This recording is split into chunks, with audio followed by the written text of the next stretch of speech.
Every year it's the same thing. Too many seeds, not enough gardens. This is so hard. The stress of garden planning has led me to chew off 3 gel fingernails, like a rabid, manic squirrel. We have to use yarrow. Where will we put it?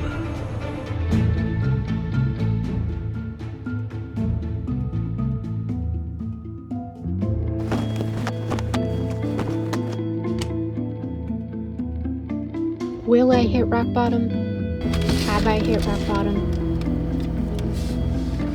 Are there more seeds at the bottom?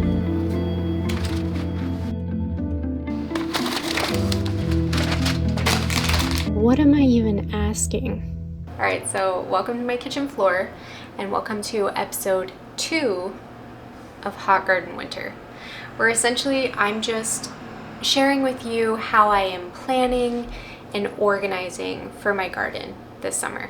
And I know you might be thinking, hey bud, you're on your kitchen floor surrounded by sweet, sugary stress relief. You're gonna help us plan our gardens this year? Yes, I am. I'm happy to say. Okay, and look, I don't know if this is an advice channel or a cry for help, but today I am going to be sharing with you how I decide which flower varieties I'm going to plant for my cut flower business, and also how that kind of like devolves into me ultimately just starting almost every seed variety that I have, regardless of space. So let's get started. I put these flowers back here for professional, sophisticated ambiance, but the pollen on these guys is going to send my allergies into a frenzy. So I'm gonna make this fast. And just to address the elephant in the room, I did lose 5 more gel fingernails since filming that intro. I'd say things are falling apart pretty quickly. So first things first, gardening is fun. So there are no like hard and fast rules about what you have to plant, but I do like to think of the different elements of the arrangements I'm going to be making and plan my garden accordingly. So you can tailor this however it best fits you based on your location, your growing space, you know, the different colors that you want, your flowering taste, and just kind of like mold it into what you need for your personal enjoyment or for your business or whatever you're growing for. So I'll just kind of go through and break down all those different components that I just mentioned, and we can use this as kind of a guideline. Who knew that was going to be helpful? It's like I know what I'm doing here. I don't. For our focal flowers, we grow a lot of dahlias, and then like the giant zinnias. I've also used like China asters. Rudbeckia is really pretty as a focal flower. The giant marigolds, I love giant marigolds, so I use those a lot as focal flowers. Just kind of those like bigger blooms that kind of stand out. White marigolds, orange marigolds, red, giant. Too many marigolds. Like I said though, these can like cross into different categories because I do use smaller zinnias and smaller dahlias for like my secondary supporting flowers. So like if you look at this arrangement, obviously these kind of act as the focal flower. These are the biggest. This is like where your eye is immediately drawn. But there are other flowers in here, like, I mean, this could also, depending on the arrangement, be a focal flower. For this, it is acting more as like a complementary, like secondary flower. Same with, I mean, this one, and there's a few of these in here too. So I would say, I mean, these are like your secondary supporting flowers. Beautiful, a little bit smaller.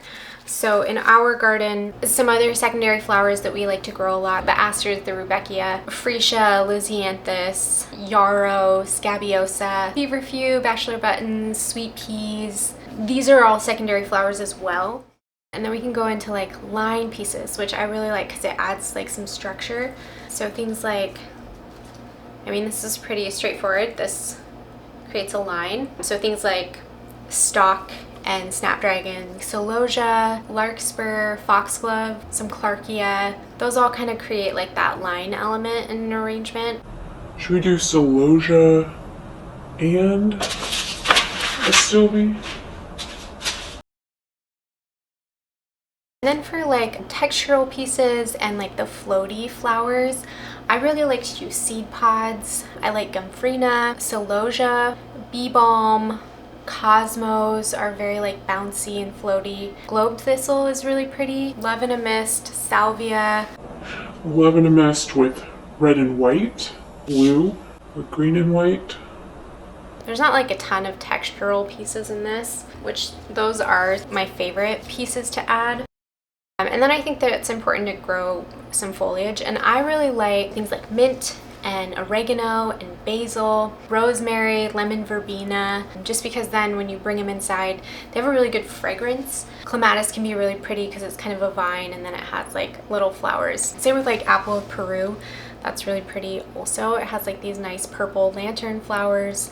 We also use cress a lot. There's a bunch of different kinds of that. So I'm gonna be honest with you, everything that I just mentioned, those are all things that I want to grow this year. And I do not have the space for that. I promise you. There are specific cuts that I've made to my list for what's actually going in our cut garden for the business. This part of garden planning is my least favorite. This is why I'm on my kitchen floor. This is why I've eaten 15 pounds of sugar in the last 20 hours. I don't like picking and choosing and trying to like decide what I can grow and what I can't grow. I mean, if I'm being honest, I do also have my own personal balcony off my apartment. Let me rewind a little bit. So for the flower business, we grow everything at my mom's house because she has an actual yard. I live in an apartment with no actual yard, but I do have a very spacious balcony that is gonna hold a lot of flowers this summer. And I'm very excited to turn it into like this little flower oasis. So that helps me with some tough decisions because I'm like, well, I can't grow it for the business, I'll grow it for myself. I also have, you know, my mom's other gardens. My grandma has gardens, my boyfriend has space for plants. And then if I still have too many plants that I've started, I'm just gonna give them away to friends, you know? Because who doesn't like free flowers? Nobody. It'd be crazy. So that's pretty much all that I have for you today.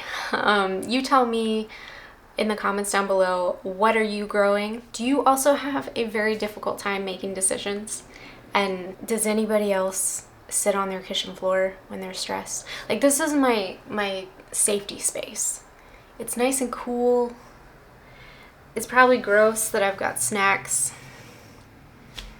down here, but am I alone? I feel like I'm probably alone, but let me know how you deal with the stress. Let me know if you don't stress about it at all. And let me know what you're growing for your own cut flower gardens or just your gardens in general. I love to like talk flowers, so don't be shy. And I will see you next time, where I think I'm gonna tell you everything that I'm not planting this year. And there are a few controversial fan favorites that make that list. So some of you, get ready to feel attacked. Sorry in advance. All right, bye.